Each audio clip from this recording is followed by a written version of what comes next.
لا تزال قصور تويت بولاية أدرار تعرف بالكرم وحسن الضيافة، والزائر إليها تستوقفه عديد الأكلات الشعبية التقليدية كخبز القلة والطنجية والتقدير، فهي سيدة المائدة للضيوف والزوار.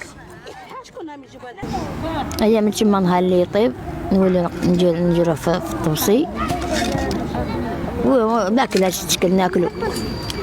كان اللي يديروا بالحليب وكان اللي يديروا بالجبلاج وشويه زوج وشويه فول وشويه كابويا وكل شيء شوي شوي شوي شوي.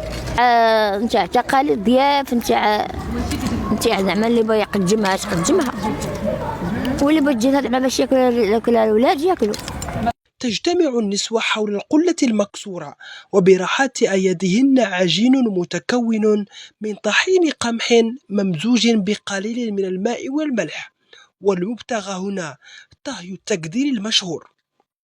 جا الشعير نطحنوه في الرحى نجيبوه من الجنان ونجقوه ونجيو نطحنوه ونغربلوه ونعجنوه ونديرو به التقدير. نلزمو حنايا زعما هادي التقاليد نتاع جدودنا. هيا نطيبوه في قدرة الطين نديروه في ونديروه فوق النار نطيبوه. نهار اللي يطيب جهة نعجنوه ونولي نفتحوه في الطبق ونديرو عليه الدقيق. هيا ونشرقوه بالموس ونديروه في القدرة تاع الطيب يطيب مع المرقة.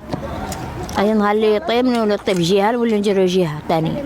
نحاولوا يعني بما نستطيعوا كما نقولوا نساهموا في المحافظة يعني وإحياء التراث ونفض الغبار عليه من خلال كما نقولوا تلقين هذا الفن أو هذا التراث للأجيال هذه يعني النشء يعني من الخلف للسلف باش ما يروحش كما نقولوا لأدراج النسيان.